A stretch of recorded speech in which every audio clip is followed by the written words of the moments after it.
Hello and welcome back to the cesspool, and welcome back to the carpet, where we are not taking a look at a video game today. I promise. But you already know that because you watched the title of the video, of course. Today we will be taking a look at some old-ass literature. But yes, we're going to be taking a look at the 1916 edition of the Railroad Trainman, which is a magazine created by the Brotherhood of Railroad Trainmen.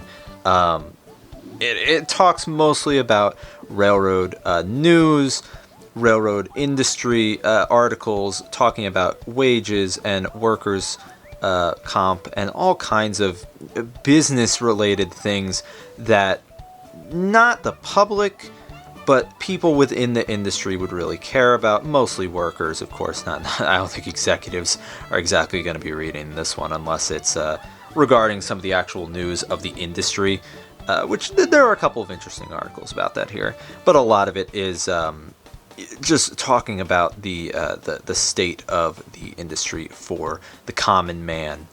And this was produced in Cleveland, Ohio, as stated down here. I'm not a Wikipedia master, but I can read. So that's what we got here.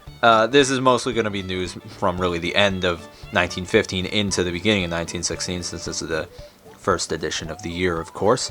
They're going to be, a New Year's resolution thing here as we open her up. We're going to be taking a look at some of the funny little ads that existed back in over 100 years ago.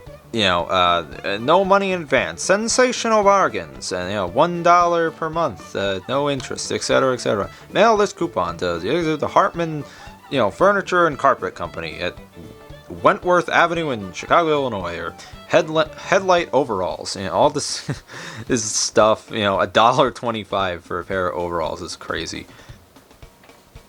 Again, a lot of overalls. This was designed for people within the Brotherhood of Railroad Trainmen, or just industry people.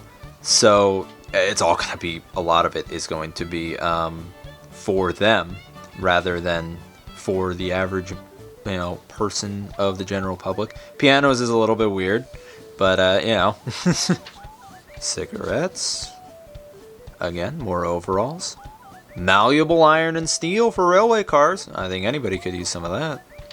So I actually found myself with this about a year and a half ago, maybe 2 years now. I went to a convention and I saw this, and it wasn't crazy expensive or anything, but it was just such an odd piece, and it's such a unique piece of railroad history that I felt like I had to own it.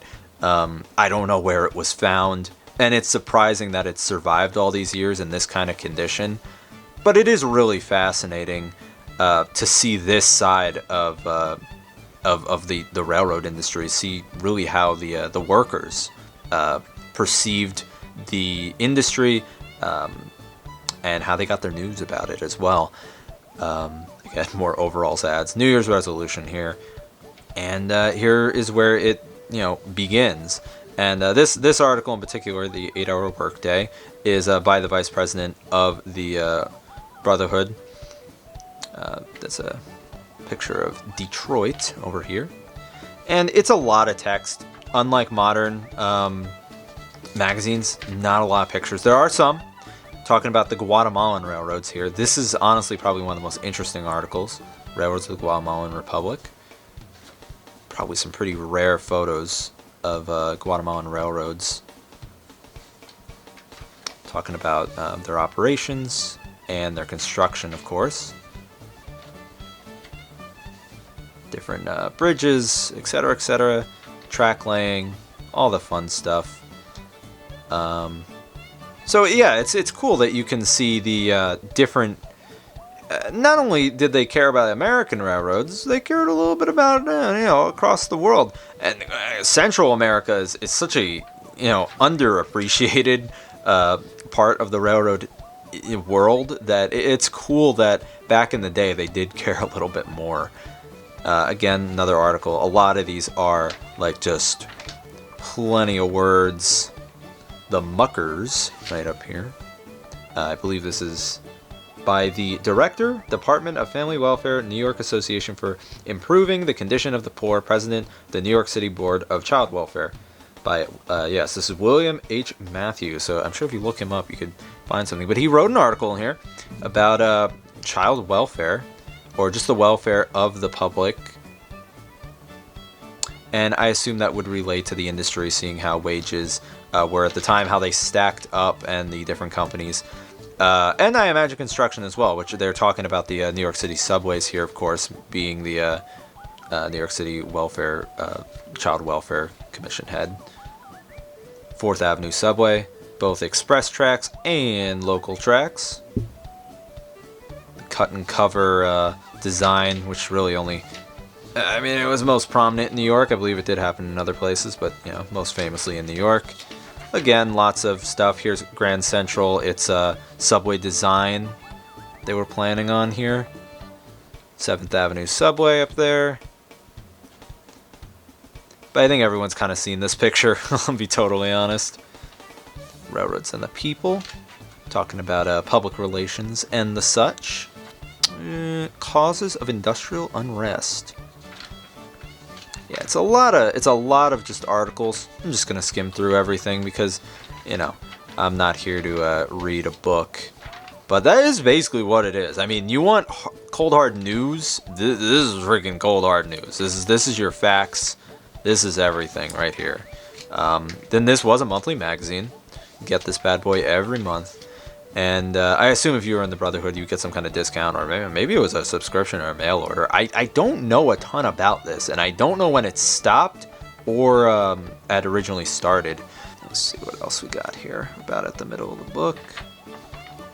All right, so this is a little bit interesting. So the fireside, this is all small articles from different parts of the country, Altoona and Detroit, Chicago, by women who either had family or, you know, a husband associated with the Brotherhood, and their opinions on things based on their different lodges, like Chicago's Lodge number 191, you know, that kind of thing, within the organization, worked within the organization here. Here's a picture of a bunch of them from Lodge 117, Ladies Auxiliary in Joliet, Illinois. Train rules. It's actually a bit of a Q&A, which is a little bit interesting. Again, just skimming through stuff. Now, the Brotherhood, this is now written by members of the Brotherhood, I guess the men. And got some pictures of some of the members here in front of some steam locomotives. Pretty interesting stuff. Interesting to see. You definitely don't see these pictures. Like, these pictures are not coming up very often. At least a lot of them. The Grand Central one, I know, that's a pretty common image.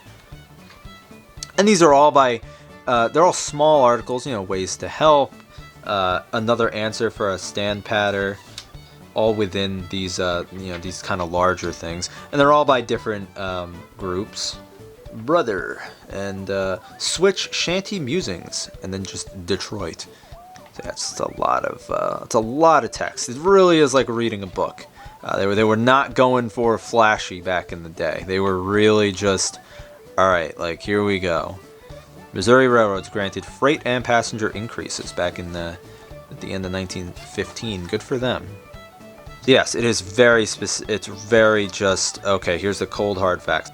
Notice, and then, oh, right, these are different finances. So this is finances, expected finances at the end of 1916. Or at the beginning of 1916, February specifically, from different benefactors. And then it pretty much just jumps right back into ads. So they save all the ads, and there's a lot of ads back here. They save all the ads for the end and the very beginning. Nothing in the middle, which is really nice. You get your information. If you don't want to see the ads, just stick to the meat and potatoes. No fluff, but they do fluff it up here at the end. There's a lot of interesting ads to look at. Honestly, you could just look at the ads for a while. It's funny to read them. You know, like Florida. It's just an ad for Florida, specifically West Coast Florida. But yeah, the best buy I've ever made. You have a beautiful face, yes, of course. Little face thing. It's supposed to make your nose look better. It's a nose fixing machine. Railroading mittens, gloves and mittens, that's gotta be useful. And that's really it. Eczema can be cured, free proof for you, by, Dr. blah blah blah. Yeah, the Burlington smashes all watch prices, only $250. Wow. And that's really it. That's what we're getting here back in 1916. A lot of words, some really interesting photographs. It's funny to see the ads, of course, but really the meat and potatoes is, and if you go and really read these things, they are very fascinating. It's really cool to have this piece because, this is over 100 years old. And it's not really something that was, this is a, okay, I got my February issue, goodbye, throw it away. Why do I still need this? But it survived for over 100 years, and now I have it here, and I can share it with everybody of the world who cares. So, yeah, thank you all so much for watching this. I know it was kind of just the ramblings of just random stuff that I found interesting in this here book. But I hope you found some sort of interest in this. Again, Happy New Year, and Merry Christmas, Happy Holidays, all that fun stuff. If you're watching in order, of course, I will see you tomorrow. And if not, I don't know when the next video will be, but I will see you guys then.